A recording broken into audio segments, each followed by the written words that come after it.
बिस्मिल्लाहिर्रहमानिर्रहीम। आज के इस वीडियो लेक्चर में हम एसिड बेसिस और साल्ट्स का इंट्रो पढ़ेंगे। एसिड बेसिस का हमारी रोज़मर्रा ज़िंदगी में बहुत ज़्यादा इस्तेमाल है और साल्ट्स का भी बहुत ज़्यादा इस्तेमाल रहा है। एसिड और बेसिस एक दूसरे के आप समझ लें एंटी हैं। एसिड बेस के असर को ज़ायल करता है, बेस एसिड के असर को ज़ायल कर देता है। मिसाल के तौर पर जो हमारा स्टमक है उसके अंदर HCl मौजूद है। बाज़ औक़ात ऐसे खाना खाने से HCl की कंसंट्रेशन बढ़ जाती है जिसकी वजह से एसिडिटी हो जाती है, जिसको मैं उर्दू में कहूँ तो तेज़ाबियत बढ़ जाती है मैदे में। अ, मैदे में जलन महसूस होती है। तो उसका इलाज के लिए हम फ़ौरन जो जो मेडिकल ट्रीटमेंट है उसका अल्कलाइन सॉल्यूशन होता है। बेसिकली अल्कलाइन कहते हैं, अगर कोई बेस पानी में हल है तो उसको अल्कलाइन बोला जाता है। तो बेसिकली ये बेस ही है लेकिन इन डिसॉल्व्ड इन वाटर। जब हम अल्कलाइन इस्तेमाल करते हैं तो उससे एसिडिटी का असर ख़त्म हो जाता है। तो जो चीज़ बनती है वो है साल्ट, यानी कि एसिड बेसिस और साल्ट के कंबाइन यूज़ है।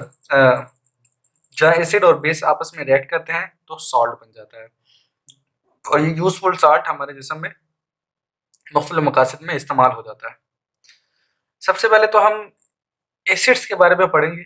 एसिड्स तो हमारी ज़िंदगी एंशिएंट टाइम से हमारे साथ हम इसका इस्तेमाल कर रहे हैं इन द फॉर्म ऑफ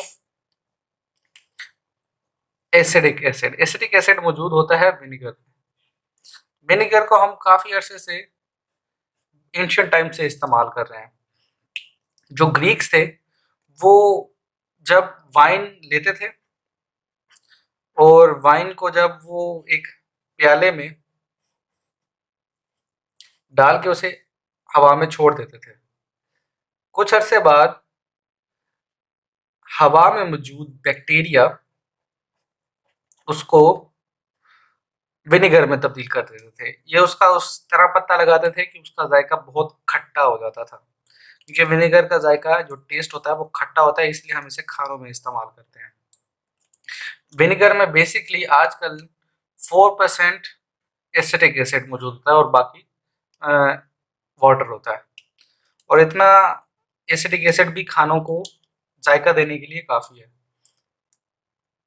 हालांकि ये एक वीक एसिड है और हम इनके बारे में भी आगे जाके पढ़ेंगे। तो सबसे पहले मैंने यह बताने का मकसद ये था कि विनेगर हम एशियन टाइम से इस्तेमाल कर रहे हैं। एसिड का हमारी ज़िंदगियों में इस्तेमाल बहुत पुराने टाइम से शुरू हो गया था।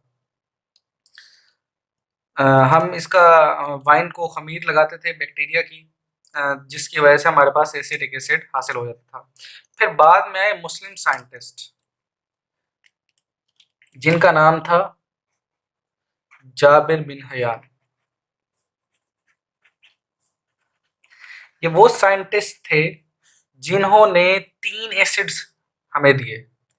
एक का नाम था हाइड्रोक्लोरिक एसिड HCl, एक का नाम था H2SO4 और एक का नाम था HNO3।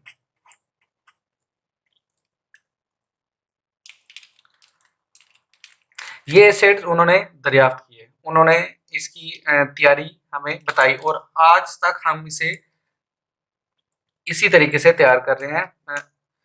H2SO4 ये इतना अहम एसिड है कि इसे किंग ऑफ केमिकल्स भी कहा जाता है, क्योंकि ये तकरीबन ज़्यादातर इंडस्ट्रीज में H2SO4 इस्तेमाल होता है।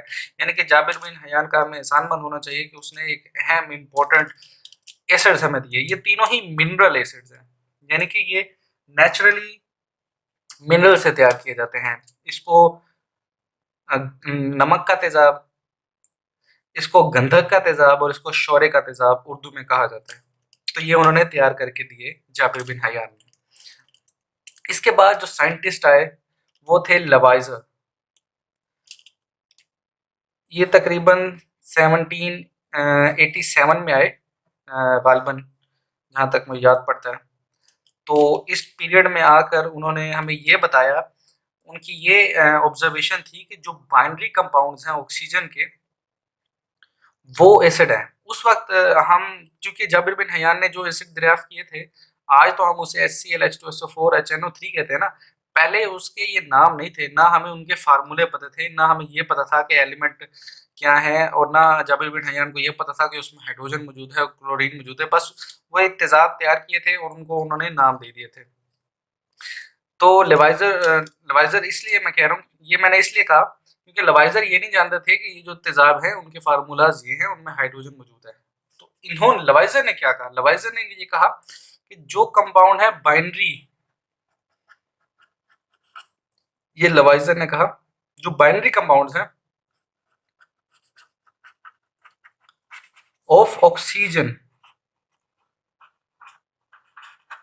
वो है हमारे पास एसिड्स।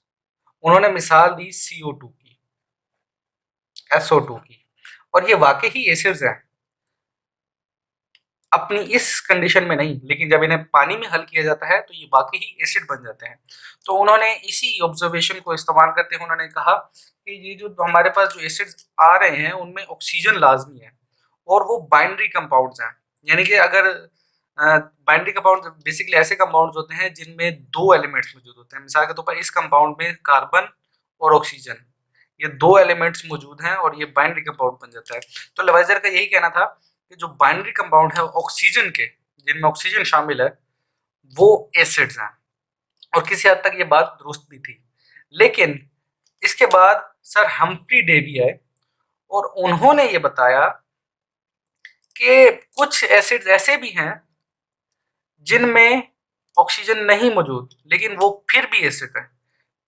मिसाल के तौर पर उन्होंने जाबिर बिन हयान के दरियाफ्त करदा एसिड्स ही लिए और उस वक्त चूंकि फार्मूलाज दरियाफ्त हो चुके थे तो उन्होंने HCl, H2SO4 और HNO3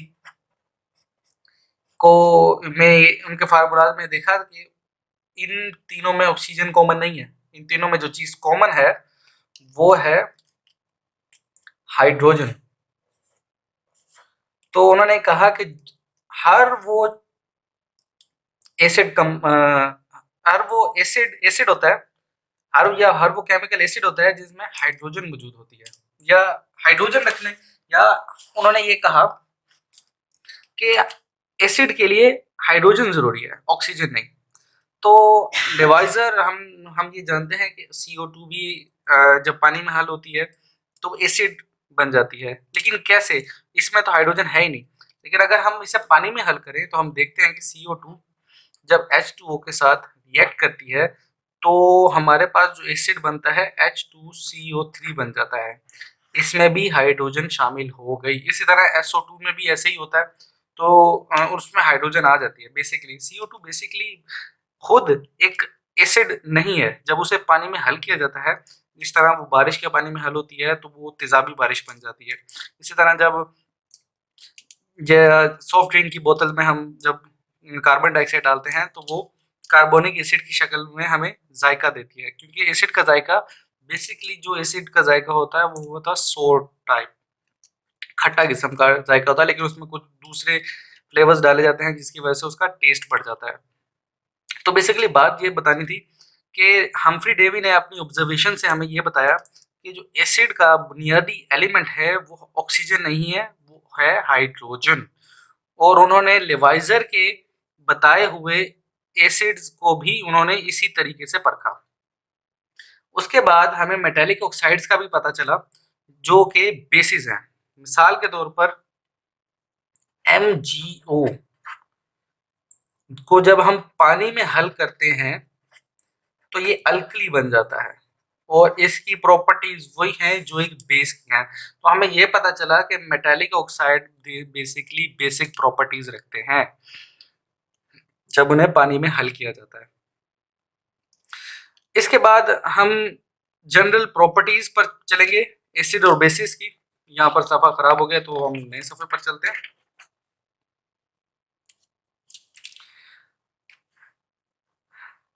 एसिड्स और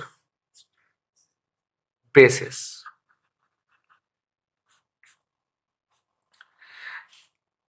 इस गुफ्तगू से आपको थोड़ा सा अंदाजा हो जाएगा कि एसिड और बेसिस बेसिकली फिजिकली क्या है। ये हम बेसिकली उनकी फिजिकल कैरेक्टरिस्टिक्स को पढ़ेंगे इसमें।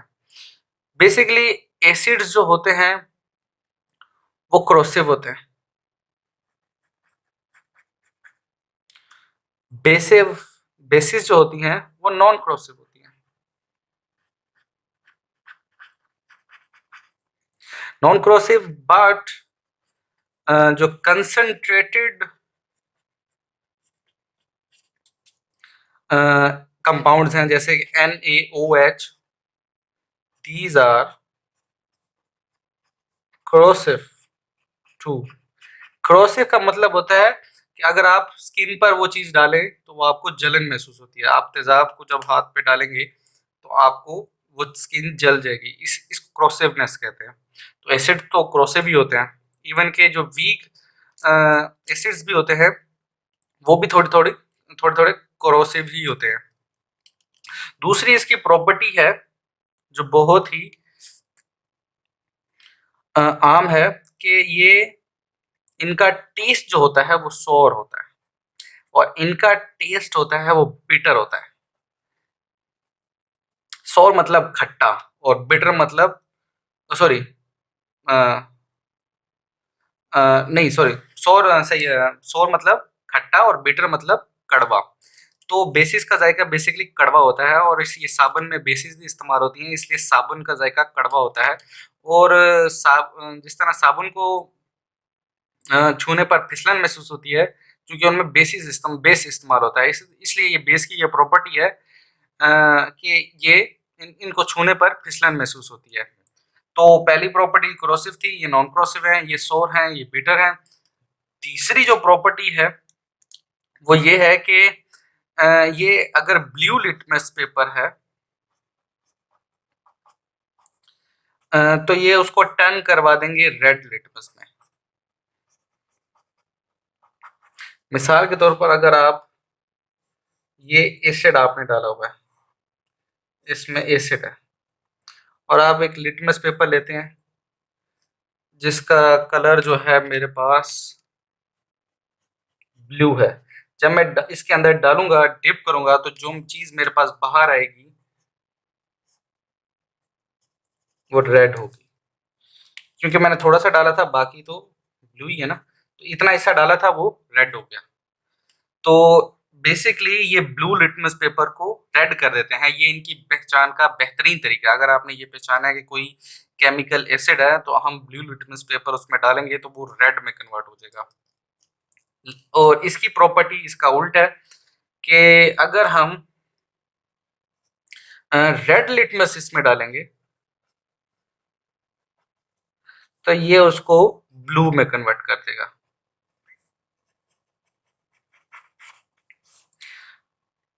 बिल्कुल इसी तरह अगर मैं एक हमारे पास रेड लिटमस पेपर है,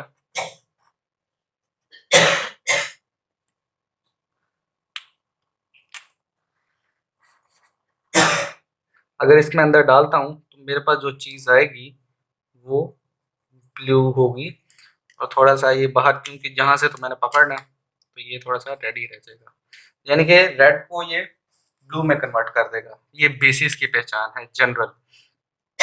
और जो चौथी इसकी प्रॉपर्टी है वो ये है, जो दोनों में सेम है बेसिकली, वो ये कि ये कंडक्टर्स हैं, कंडक्टर्स ऑफ इलेक्ट्रिसिटी। और बेसिस भी बेसिकली कंडक्टर्स हैं ऑफ कंडक्टर्स ऑफ इलेक्ट्रिसिटी। तो ये चार प्रॉपर्टीज है जनरल, जिसकी वजह से हमें एसिड और बेसिस का जनरल हमें एक व्यू मिल जाता है। ये बेसिकली अगर मैं कहूँ तो ये physical properties of acids and bases हैं। हम आगे जाकर इसकी केमिकल प्रॉपर्टीज भी पढ़ेंगे। दूसरा मेरे जहन में कुछ बात आ रही है जो मैं आपको अगर एक इंफॉर्मेटिव ही है कि वेस्प जो होती है वो यानी कि हॉर्नेट, इसे हम उर्दू जुबान में डेंगू भी कहते हैं, इसका जो डंग होता है वो होता है बेसिक। और जो हमारे पास बी है, शहद की मक्खी, उसका जो डंग होता है वो होता है एसिड। तो जब आपको बी काट जाए, शहद की मक्खी आपको काटे, डंग उसका लग जाए आपको, तो आप फौरन किसी साबुन को मले उस जगह पर जहां पर आपका अटैक बी ने अटैक किया, आपको लगा है, या फिर कोई एल्कलाइन सोल्यूशन आप लगाएं उस जगह पर, तो आपको इसका ये एक ट्रीटमेंट है। इसी तरह वेस्प अगर उसका डंग बेसिक है, तो आप कोई एसिडिक चीज लगाएं, यानी विनेगर आप इस्तेमाल कर लें, क्योंकि उसमें थोड़ा सा 4% सिर्फ एसिटिक एसिड है, तो वो इतना क्रोसिव नहीं है, तो आप उसको इस्तेमाल करने से आप इसकी ट्रीटमेंट कर सकते हैं। उम्मीद है कि आपको समझ आया होगा। अगर आपका कोई सवाल है तो आप मुझे ईमेल भी कर सकते हैं। अल्लाह हाफिज।